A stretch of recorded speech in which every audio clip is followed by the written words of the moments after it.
हम यूं खिदमतें खल्क कर जाएं, भर दे ज़मी खुशबुओं से। हम यूं खिदमतें खल्क कर जाएं,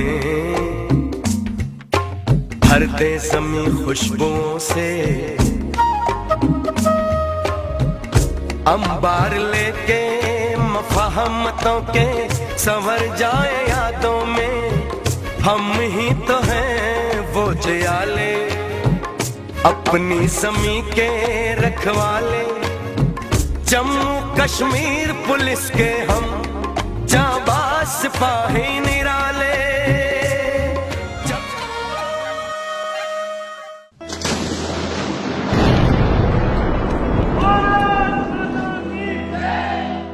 देवेंद्र कुमार की पत्नी को अपने पति की वीरता पर बहुत गर्व है। वो कहती हैं कि देवेंद्र कुमार से जब शादी हुई तो उस समय वो पोस्ट ग्रेजुएशन कर रही थी। जब मेरी शादी हुई तो मैं एमएससी बायो में कर रही थी, बॉटनी में एमएससी कर रही थी।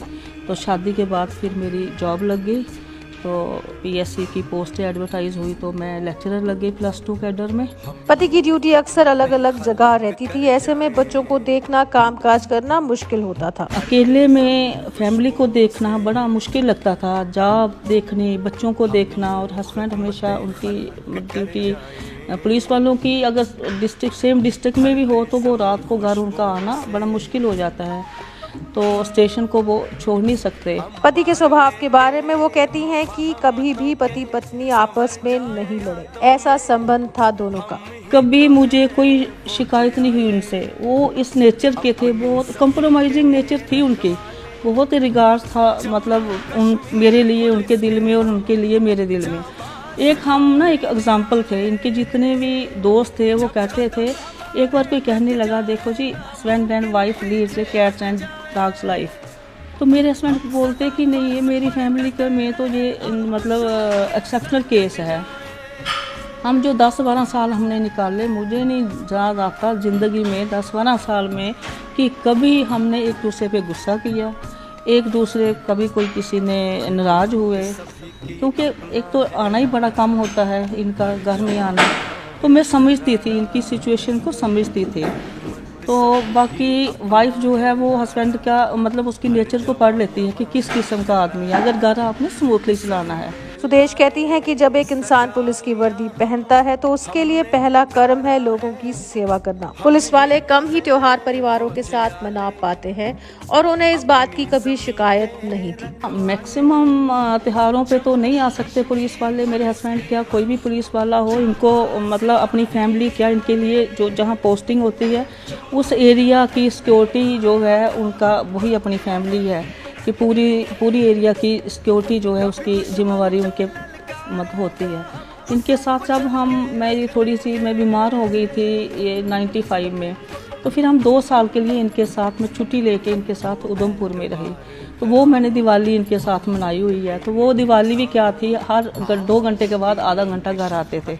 ऐसी दिवाली मनाई कि जैसे लोगों का होता है कि मुहूर्त में पूजा करनी, तो हमारा मुहूर्त नहीं होता है। जब घर आए तो आए 10 बजे आए, आधे घंटे में की तो भाग गए।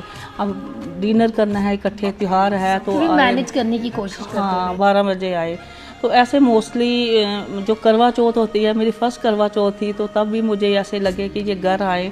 तो जब हम चंद्रमा को अर्घ देते हैं तो ये रामनगर से आए, उस टाइम स्कूटर पे आए।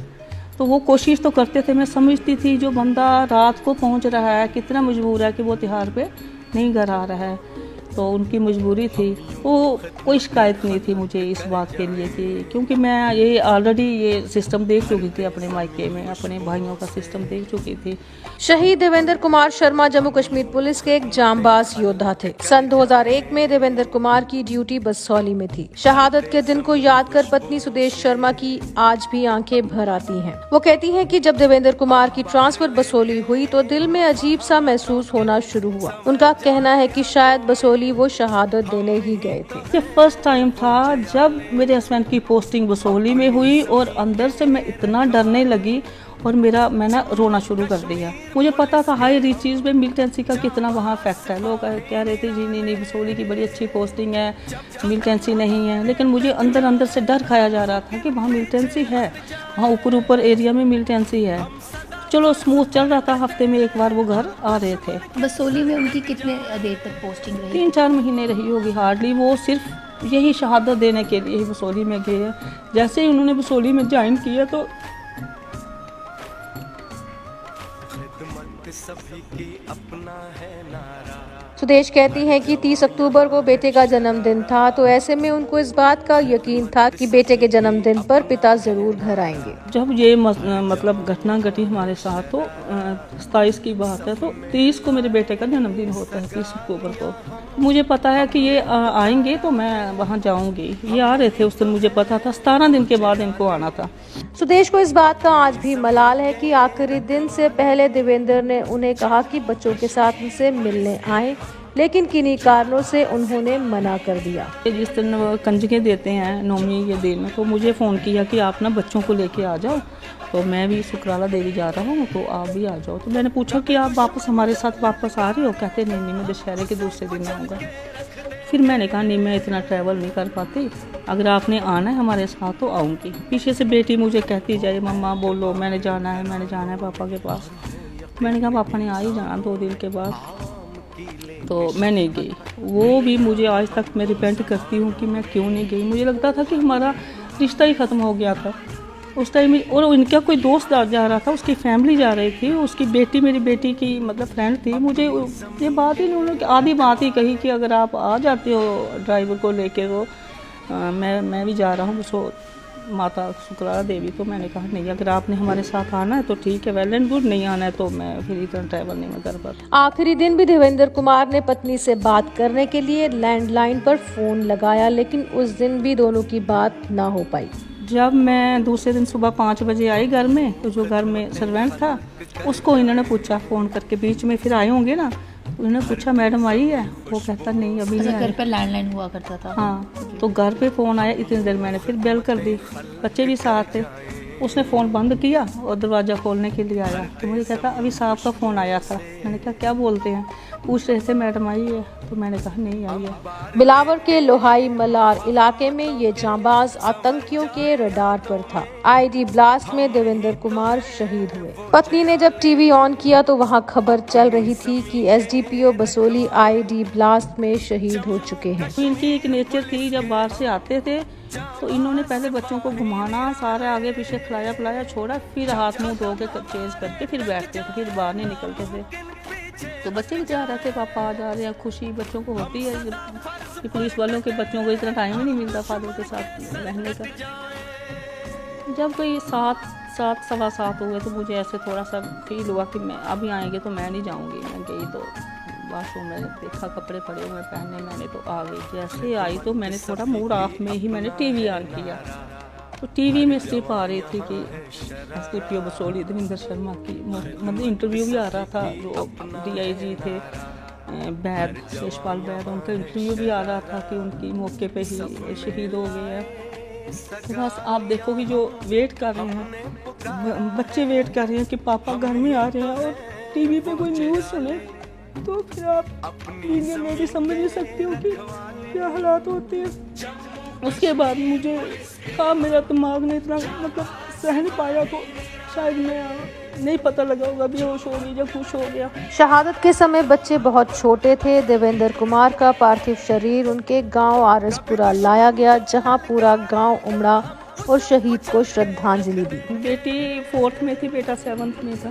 क्रीमेशन उनका फिर आरसपुरा फिर रात को 12 बजे 1 बजे डेड बॉडी पहुंची होगी। बच्चे बताते हैं कि पूरी कॉलोनी में दुनिया भर के लोग, एशिया तक जाम, लेकिन हमें अंदर कुछ नहीं पता था कि हमारे साथ क्या हुआ क्या नहीं। देवेंद्र कुमार को उनकी बहादुरी के लिए डीजी अवार्ड और तमगाए शहादत से नवाजा गया। सुदेश कहती हैं कि शहादत के समय बच्चे बहुत छोटे थे, लेकिन जब वो बड़े हुए तब बेटे को एसआरओ के तहत एक्साइज एंड टैक्सेशन डिपार्टमेंट में सब इंस्पेक्टर की नौकरी मिली। बेटा एक्साइज एंड टैक्सेशन में सब इंस्पेक्टर की जॉब थी। कितने समय के बाद जॉब जो मिली थी?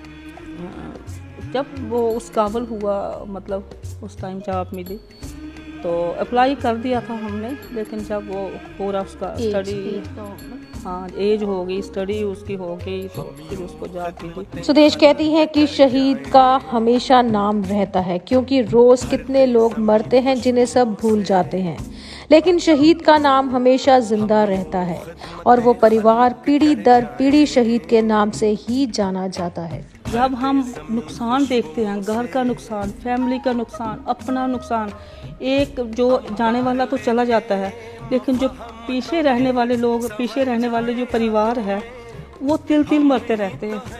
उनको जितना नुकसान होता है तब तो दिमाग काम नहीं करता कि क्या है, लेकिन जब देखते हैं इतना कुछ हो रहा है दुनिया में, तब प्राउड फील होता है कि चलो उनका नाम है।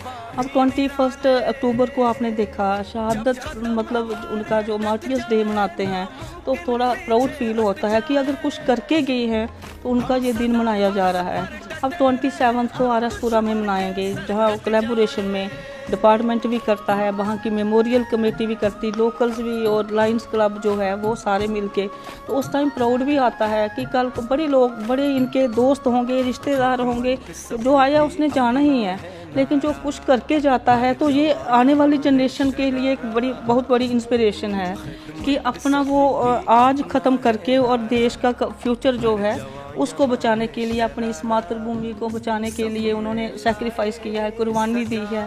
तो ये एक जनरेशन ही रहता है, जनरेशन रहता है। आज आप सब भगत सिंह को मतलब याद करते हो क्योंकि कुर्बानी दी है, वो मरा नहीं है। उसके कितने रिश्तेदार मरे होंगे, लेकिन किसी का नाम नहीं है। हम यूं खिदमतें खल्क कर जाएं, भर दे ज़मीं खुशबुओं से, हम यूं खिदमतें खल्क कर जाएं, भर दे ज़मीं खुशबुओं से, अंबार लेके मफहमतों के संवर जाए यादों में, हम ही तो हैं वो जियाले, अपनी ज़मीं के रखवाले, जम्मू कश्मीर पुलिस के हम जाबाज सिपाही।